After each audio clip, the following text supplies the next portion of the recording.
di tanggal 3 bulan 3 2024 diangkat dari Mazmur 19,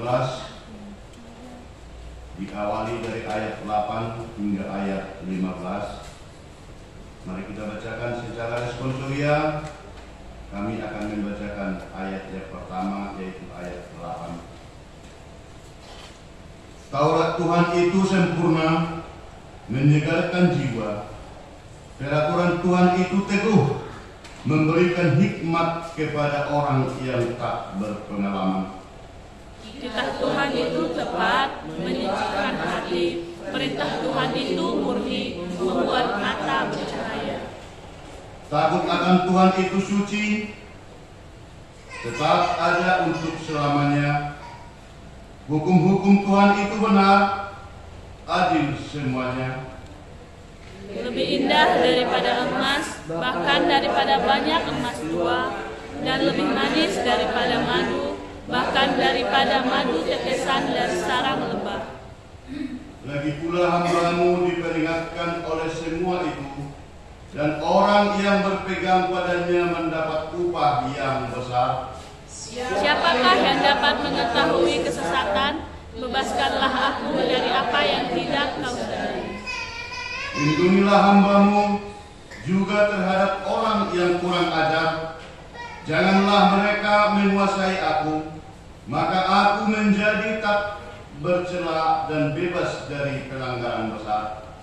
Mudah-mudahan Engkau berkenan akan ucapan mulutku dan renungan hatiku ya Tuhan, gunung batuku dan penebusku. Demikian firman Tuhan, kita nyanyikan firman-Mu menjadi terang.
Saya yakin untuk Bapak Ibu dan muda-mudi yang gereja di hari Minggu yang lewat masih ingat yang menjadi ilustrasi atau kisah yang terjadi terhadap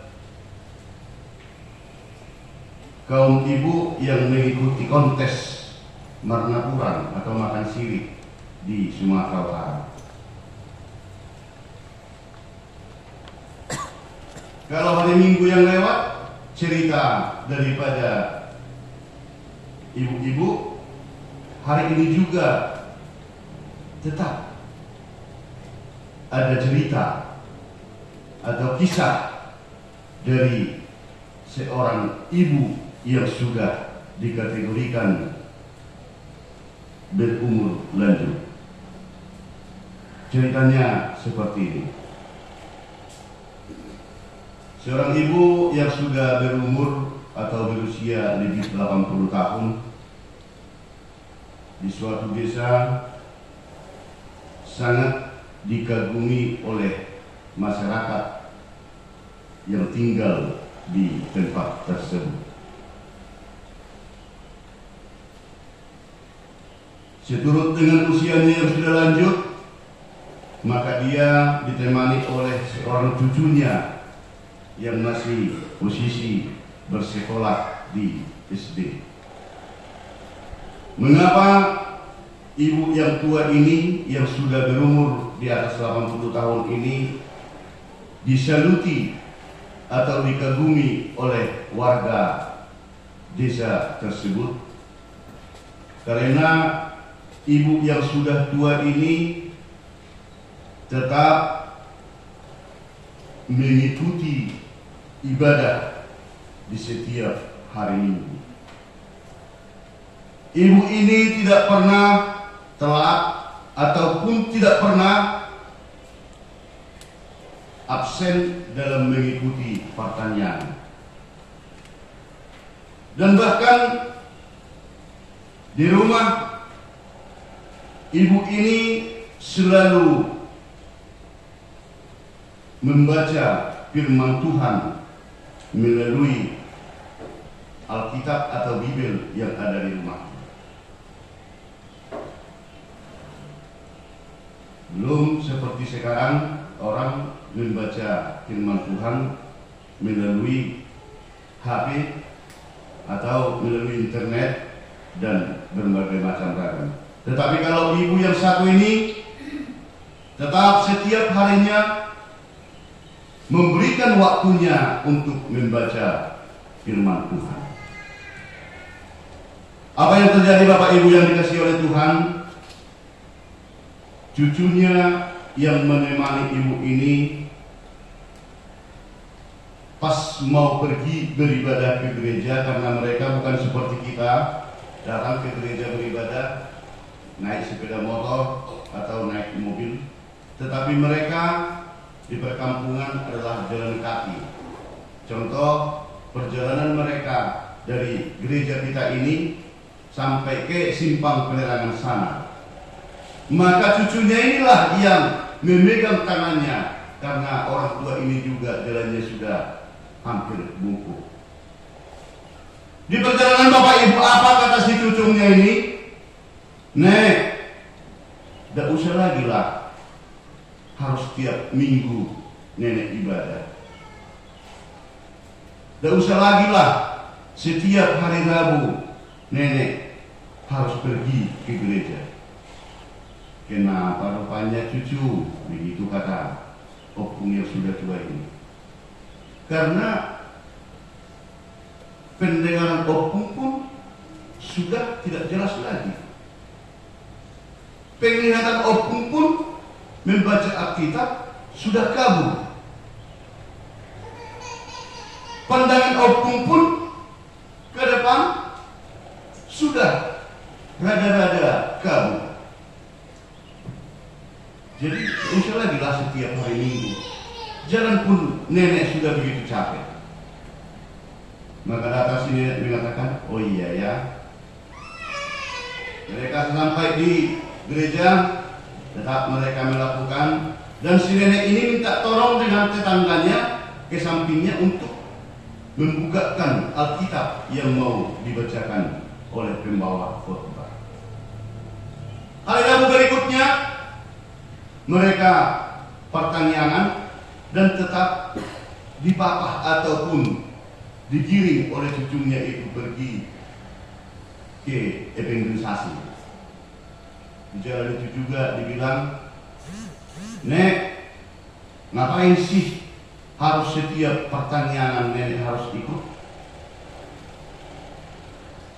Toh juga nenek tidak bisa lagi melihat jalan dengan jelas.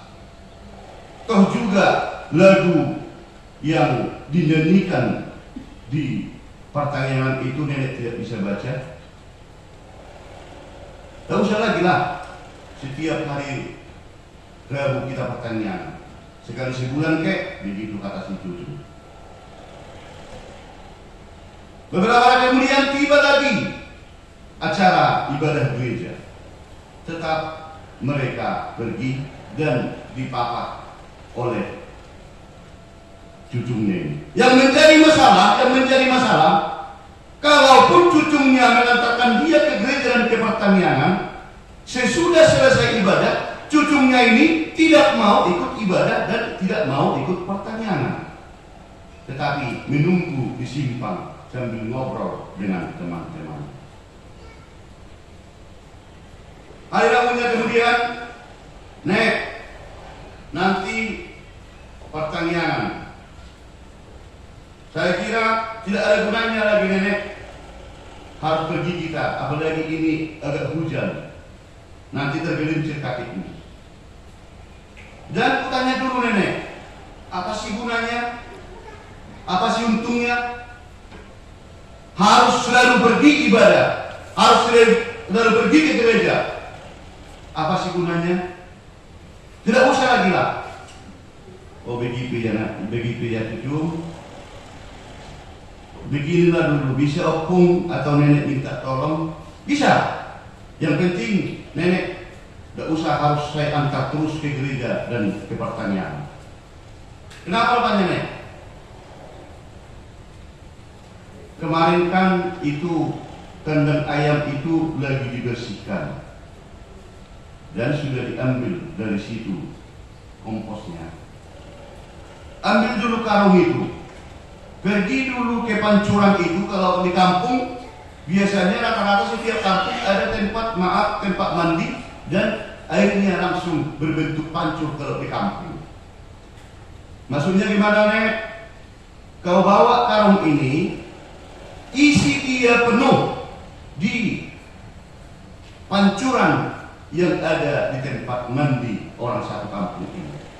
Oh ya Nek, maka cucunya pun pergi dan diambil karung itu tadi. Kalau kita ingat, kalau di kampung biasanya karung ras adalah yang kebanyakan dulu itu yang karung 50 kilo. Belum seperti wadah atau tempat beras sekarang, ada yang 5 kilo atau 10 kilo atau 20 kilo yang bentuknya dari plastik. Kalau ini memang betul-betul dia dari karung yang 50 kilo. Isi dia di tempat pancuran itu. Kalau sudah penuh, tolong bawa air yang di karung itu nanti ke sini ya. Berlari dengan semangatnya cucunya, dibawa karung ini dan langsung disuduhkan di air yang mengalir itu tadi, pancuran di tempat masyarakat mandi di kampung itu. Begitu penuh, maka cucunya langsung melekkan ke pundaknya dan dia pun berlari membawa karung yang berisi air itu tadi. Sesampai di rumahnya, Nek, airnya habis, tidak ada. Tadi saya bawa ini dari pancuran penuh. Saya pikul sampai di sini tidak ada lagi. Oh begitu ya? Iya Nek, padahal udah capek aku. Ambil lagi, pergi. Sekali lagi pergi. Isi dia dulu. Sesudah hampir penuh, langsung ikat pakai tanganmu, pundak dia bawa ke sini. Tetapi janji ya Nenek, kalau ku ambil sekali lagi hari Minggu atau hari Rabu, tidak harus kita pergi ke gereja lagi. Iya, silakan. Dengan larinya si cucunya ini, semangatnya, dia pun pergi, ditampung lagi.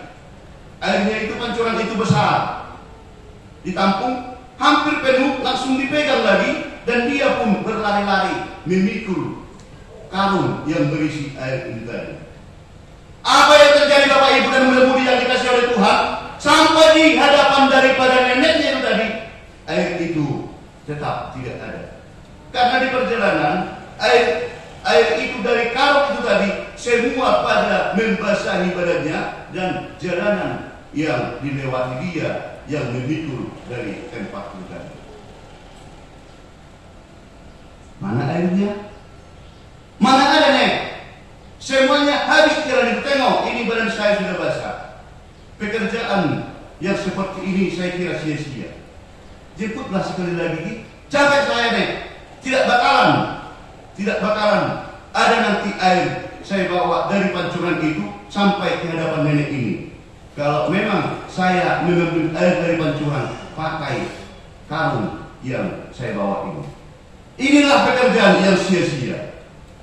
Oh begitu ya, jadi gak mau lagi kau menjemput satu kali lagi. Gak mau lagi saya nih, sia-sia pekerjaan itu. Begitu kata si cucu. Langsung si nenek menjawabnya, cucu, tidak ada pekerjaan yang sia-sia. Lihat, tadi kan karung itu bekas kompos ayam. Maaf, banyak kotoran ayam berlumur di plastik itu tadi. Lihat, sekarang sesudah kau mengisi air dari pancuran itu, lihatlah timbal baliknya, karung itu sudah bersihkan, sudah terbuang semua kotoran-kotoran ayam yang ada di karung beras yang kau pikul. Jadi tidak ada yang pekerjaan ataupun tidak ada sia-sia yang kau laksanakan itu juga. Begitu juga lah nenek pergi memuji Tuhan, nenek pergi pertanian, opung pergi ke gereja, tidak ada yang sia-sia. Walaupun cara pandang nenek yang sudah ragu, pendengaran nenek yang sudah hampir tuli, bahkan ingatan nenek yang sudah hampir pikul, tidak ada yang sia-sia karena firman Tuhan itu adalah sempurna. Itu yang saya dengarkan jikalau pergi beribadah dan pertanian. Dan itulah Bapak Ibu yang menjadi cerita atau ilustrasi seturut dengan tema ibadah kita pada minggu ini. Firman Tuhan itu adalah sempurna, mana hakani debata nasun dengan. Bapak Ibu yang dikasihi oleh Tuhan, mengapa dikatakan firman Tuhan itu adalah sempurna? Mengapa dikatakan firman Tuhan itu adalah masairinggan? Mungkin kembali kita agak senyum sedikit. Rokok juga ada sempurna. Apakah sama porsinya rokok sempurna dengan firman Tuhan? Tidak. Tetapi ini adalah didasari dengan kondisi yang sebenarnya bahwa firman Tuhan itu adalah sempurna dikarenakan ada dampak daripada firman Tuhan itu tadi. Apa dampaknya? Atau apa hasilnya? Atau apa manfaatnya? Yang pertama sekali Bapak Ibu adalah menyegarkan jiwa. Firman Tuhan itu benar-benar mempunyai tujuan, mempunyai dampak yang begitu besar. Dia sanggup menyegarkan jiwa. Kenapa? Tidak bisa dipungkiri Bapak Ibu yang dikasihi oleh Tuhan, tidak bisa kita berbohong di dalam menjalani perjalanan hidup yang begitu keras, menjalani perjalanan hidup yang begitu banyak pergumulan, menjalani hidup yang begitu banyak problem ini. Terkadang kita mengalami kondisi yang lemah jiwa. Terkadang kita mengalami kondisi yang stres. Terkadang kita mengalami kondisi yang frustasi. Tetapi hari ini, minggu ini dipertegas bahwa jikalau kondisi yang begitu berat, kondisi yang begitu susah, kita berikan jawabannya dengan mempelajari, mendengarkan, menyanyikan firman Tuhan, maka pikiran kita yang begitu mumet, pikiran kita yang begitu stres, pikiran kita yang begitu banyak problem akan tersegarkan kembali. Akan tersegarkan kembali. Itu langkah yang pertama, maka dikatakan adalah firman Tuhan itu adalah sempurna. Yang kedua Bapak Ibu, mengapa dikatakan firman Tuhan itu adalah sempurna? Karena manusia itu, orang yang mempelajari firman Tuhan, orang yang mendengar firman Tuhan bisa mendapatkan hikmat yang dari Allah. Dengan hikmat yang dia miliki karena mendengar, membaca, dan menyanyikan firman Tuhan, maka dia mendapatkan hikmat yang dari Allah. Bahkan dia bisa dari kondisi yang menangis, kondisi yang betul-betul tertekan, dengan firman Tuhan dia bisa menjadi bersukacita. Percayalah tidak, sebanyak apa pergumulan Maman, sebanyak apa pergumulan Winan, begitu juga Nawasauru, di saat duka cita yang melanda hatimu, silahkan baca firman Tuhan, dengarkan firman Tuhan. Anda atau kita semuanya akan mendapatkan hikmat yang dari Allah untuk keluar dari kesulitan itu, untuk keluar dari kesedihan itu menjadi sukacita yang penuh hikmat yang dari Allah. Itu yang kedua, Bapak Ibu yang dikasihi oleh Tuhan. Yang ketiga, mengapa dikatakan firman Tuhan itu adalah sempurna? Jawabnya, firman Tuhan itu adalah sempurna bisa dengan mempelajari, mendengarkan, menyanyikan firman Tuhan itu tadi, bisa menjadi memperjelas penglihatan.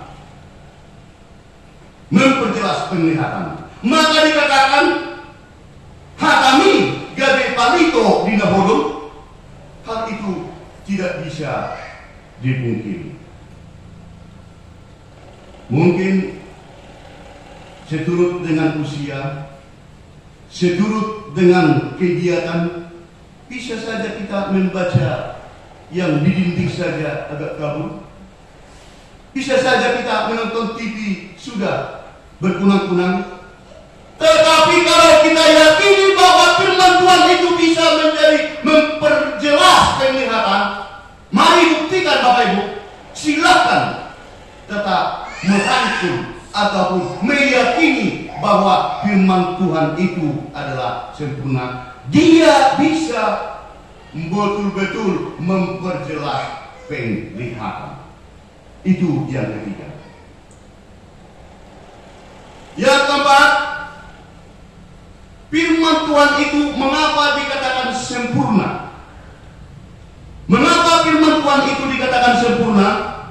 Karena seperti yang sudah kita bacakan itu tadi, bahwa firman Tuhan itu lebih mahal, lebih berharga dari emas. Di dunia sampai detik ini, nominal sesuatu yang dibeli masih tetap emas, harga yang paling tinggi. Maka dikatakan lebih berharga dari emas. Kalau dibandingkan sebesar handphone yang paling bagus, mungkin ada 15 atau 20 juta handphone sekarang, sebesar itu kalau dibandingkan dengan emas, mungkin sebesarnya juga tidak bisa sesuai harganya. Maka dikatakan yang termahal, yang tertinggi harganya adalah emas. Dan lebih manis dari tetesan madu. Lebih manis dari tetesan madu. Kalau kita mencicipi yang pahit, yang asin, dan yang manis, kategori yang termanis sampai sekarang masih dikatakan itu adalah madu, bukan gula. Bukan gula, tetapi dikatakan manis itu, yang termanis itu adalah madu. Maka contoh, kalau pernah menikmati, kalau orang pengantin baru dikatakan ayo berbulan gula, saya kira tidak pernah dibilang seperti itu. Adakah mungkin kita yang menikmati berbulan gula di sini? Jangan. Maka sesudah mereka menikah, maka mereka berbulan madu ke Bali. Mereka berbulan madu ke Bali. Kenapa dikatakan seperti itu? Bukan berbulan gula, tetapi berbulan madu. Karena yang termanis itu dalam porsinya masih dikategori dengan adalah madu. Mengapa? Apa hubungannya Bapak Ibu? Bahwa dikatakan tadi lebih mahal dari emas murni dan lebih manis dari madu. Mengapa itu tidak dikatakan sempurna? Tetapi mengapa firman Allah yang dikatakan sempurna? Karena nominal nilai daripada emas itu masih bisa diberikan takarannya. Begitu juga madu masih bisa diukur setinggi mana manisnya madu itu tadi.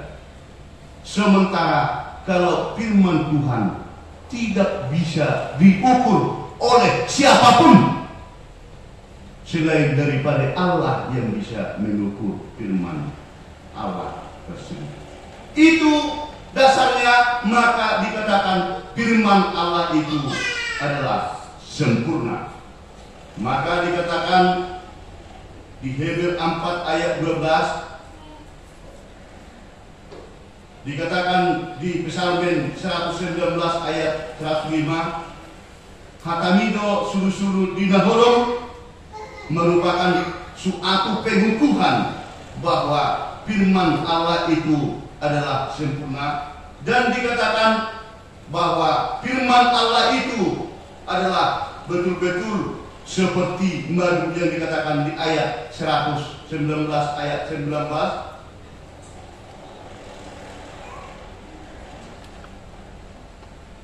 Ayat 11, lebih indah daripada emas, bahkan daripada banyak emas tua, dan lebih manis daripada madu, bahkan daripada madu tetesan dari sarang lebah. Bahwa lebah dan emas masih bisa diberikan takarannya, tetapi firman Allah tak siapapun selain Allah sendiri yang bisa memberikan nominal daripada mahalnya firman Allah tadi dan manisnya firman Allah itu tadi. Yang kelima, dengan dasar bahwa firman Allah itu adalah sempurna. Mengapa? Karena jikalau kita tetap mendengar, membaca, menyanyikan, mensuarakan firman Tuhan, maka bisa menjadi suatu pembelajaran yang sangat berharga.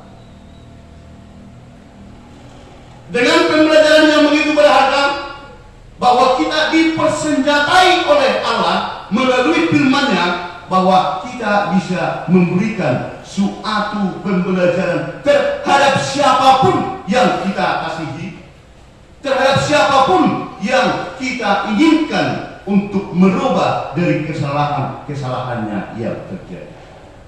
Yang tidak diketahui orang bersama dengan firman Allah bisa kita berikan pembelajaran.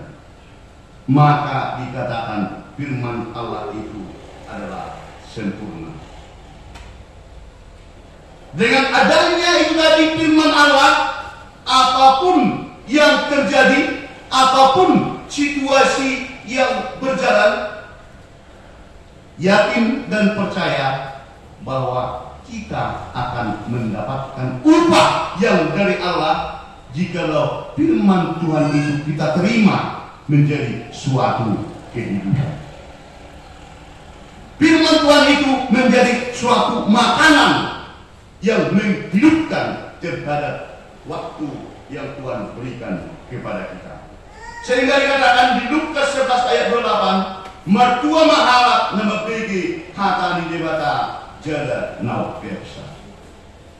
Dengan adanya kesempurnaan firman Allah yang tadi, jikalau orang mau mendengarkan, jikalau orang mau melaksanakan firman Tuhan yang sudah diketahui, maka dia dikategorikan orang yang mertua.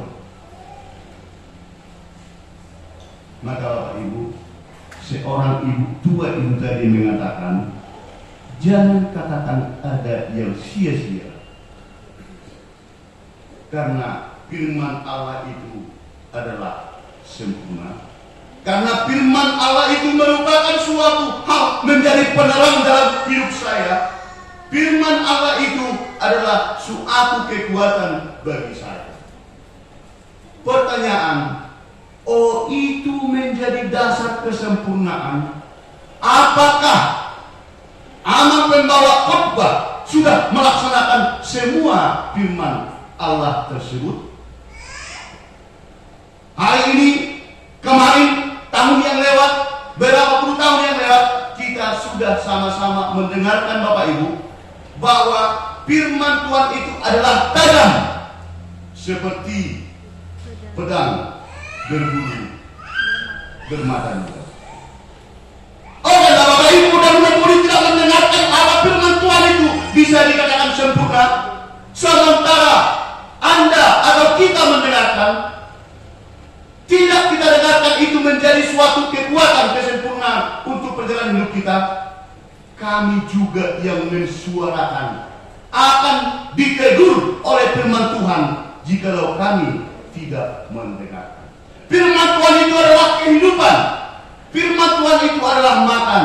Maka pernah saya geleng-geleng kepala, lalu saya bilang, ayo makan nama, ayo makan dengan, sudah baru makan. Siang lagi, ayo makan nama, ayo makan nama, sudah pasti baru makan. Sore juga, ayo makan, sudah pasti baru makan.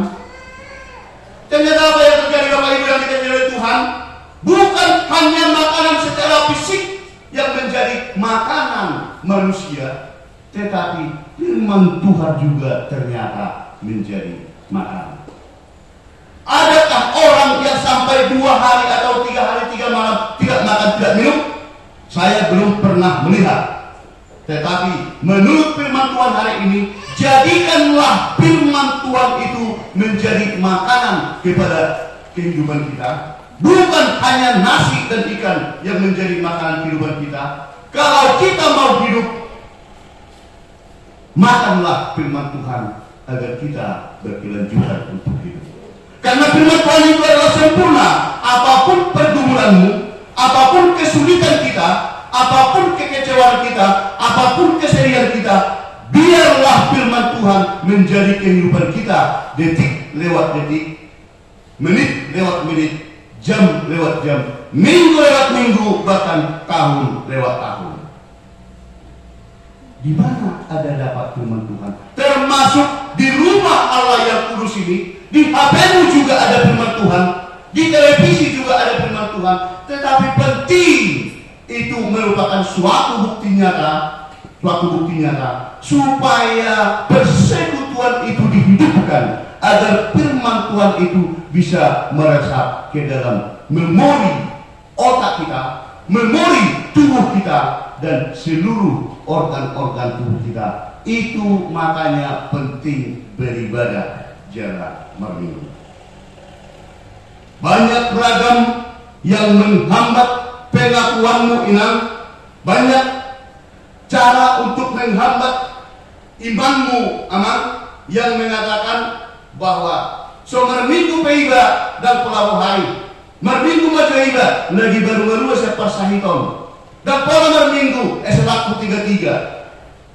Minggu majuiba melua iba siang harus dukang. Itu banyak problem yang dipikirkan oleh Allah. Tetapi hari ini bertegas, biarlah firman itu menjadi kehidupanmu, dan memuji Tuhan itu menjadi kehidupan, mulai dari yang kecil sampai dengan yang dewasa. Semoga Tuhan semakin memberkati, dan biarlah firman Tuhan itu sempurna dalam hidup kita masing-masing. Kita nyanyikan firman-Mu, berkatilah.